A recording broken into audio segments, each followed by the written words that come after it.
This isn't a confession. You can't prove a damn thing, so don't even try. I'll deny it to my grave. I'm on my third drink for the evening anyway, so you can't trust the word of a drunken man. That's when I start to feel anything these days. The third drink. Sometimes it takes 4, but usually 3 will do. It's the same cycle every night for weeks now. I drink, then I start to feel, then the fear comes over me, and then I drink some more until I pass out.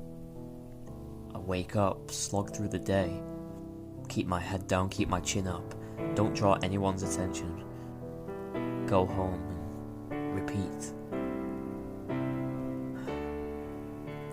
One night, a few weeks back, there was a man at my door. I answered it, wondering what in the devil he was doing there at that time of the night.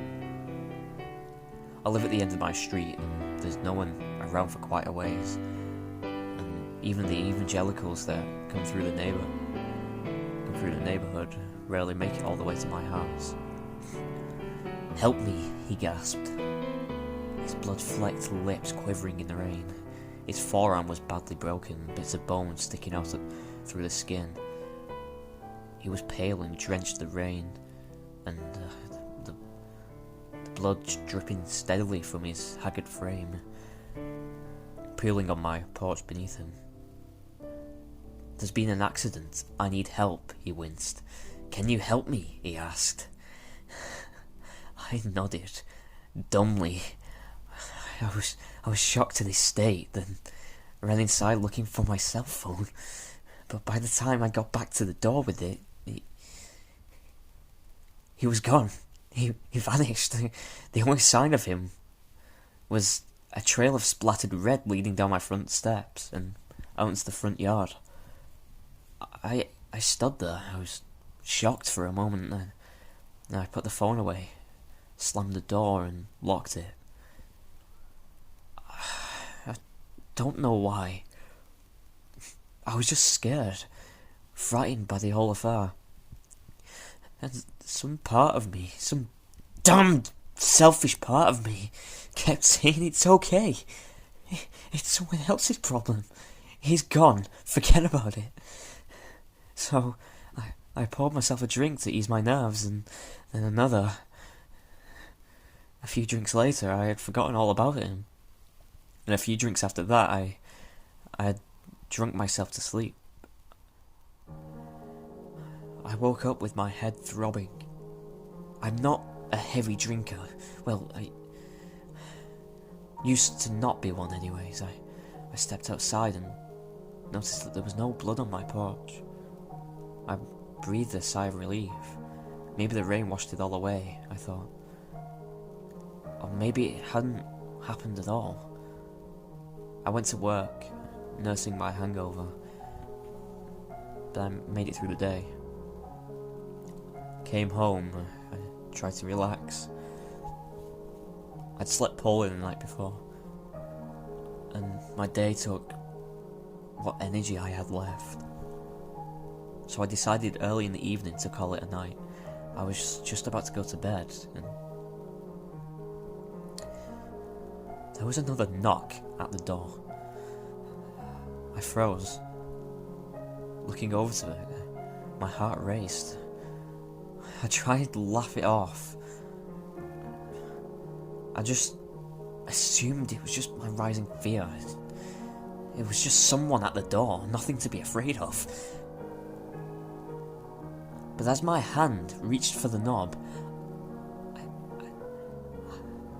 I heard his voice, the same quaking shudder of a voice from the night before. "Help, I need help." I stood stone still as he pounded on the door. "God, it hurts," he shouted. "Please, why won't you help me?" I put my back to the door, bracing it, squeezing my eyes shut. This isn't real. This isn't real, I thought. It can't be. After a few seconds, the knocking stopped, and it was quiet. I flung open the door, but there was no one there. No trace of blood or sign of his presence. Unsettled, I shut the door, locked it, and reached for a bottle.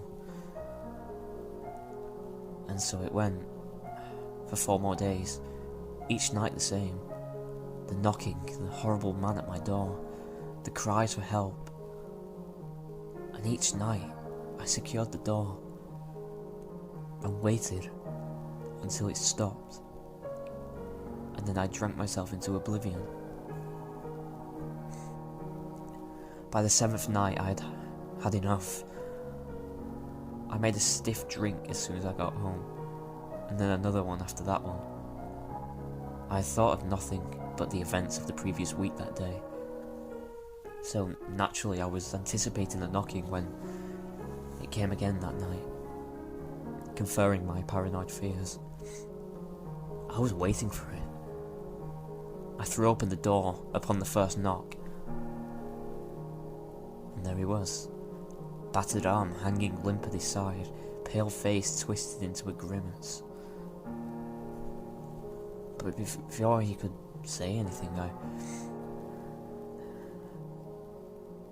I levelled my shotgun at his face, and I pulled the trigger.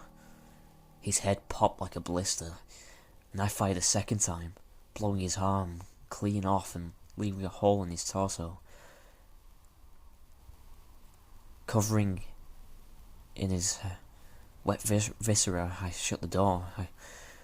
I wanted to say I was in a trance, but that I was on autopilot and out of my head, but it's not true. It's not true. I knew exactly what I was doing. I was trying to make a point to myself. See, I'm a level-headed man. I don't believe in ghosts or the supernatural or anything like that. We live in a rational world, and I damn well wasn't going to sit back and let my head play tricks on me without fighting back.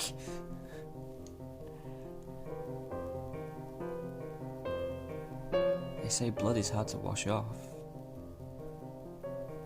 but it's not true. His blood washed right off of me. One shower later, I was good as new. So when I finished cleaning up and calming down, and when I went back to the front door, I likewise expected there to be nothing there, as there had been no trace of him left from the previous nights. I couldn't believe it when I opened the door and he remained slumped inside a sack full of meat. I reached down and poked the corpse.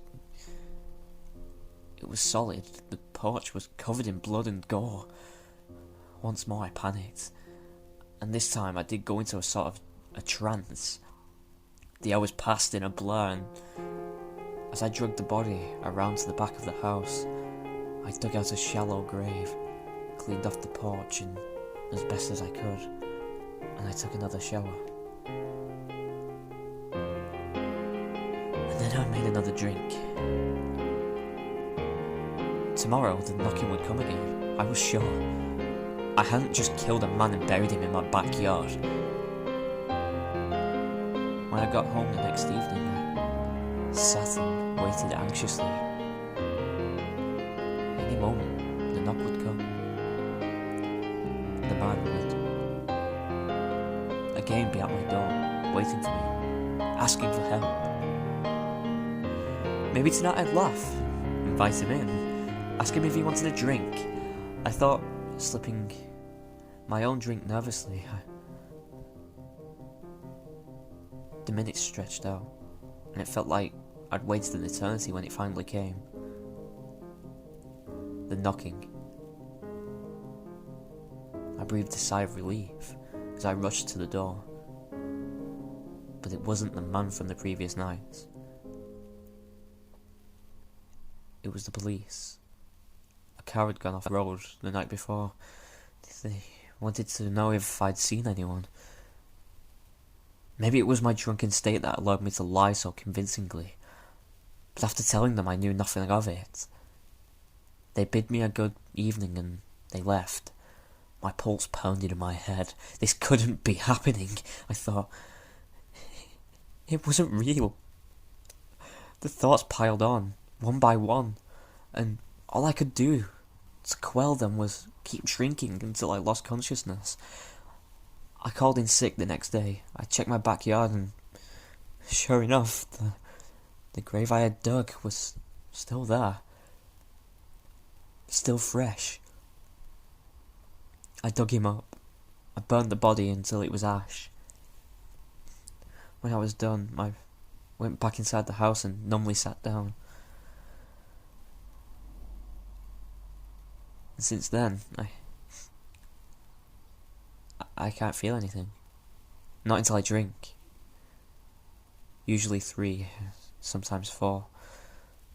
It's only then that I start to feel it. The fear. See, I'm not afraid of ghosts. I don't believe in them. I've never believed in them. Probably in part because I was raised by my heavily superstitious mother. She made her living as a psychic, telling fortunes.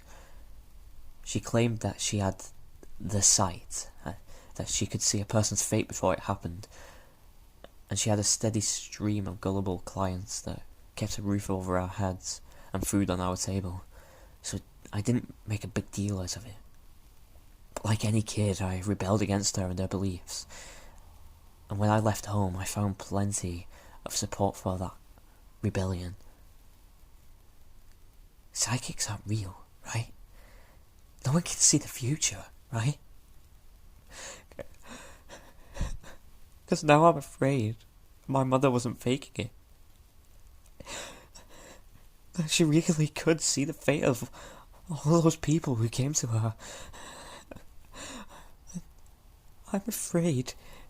I'm so terribly damn afraid that now I can see it too.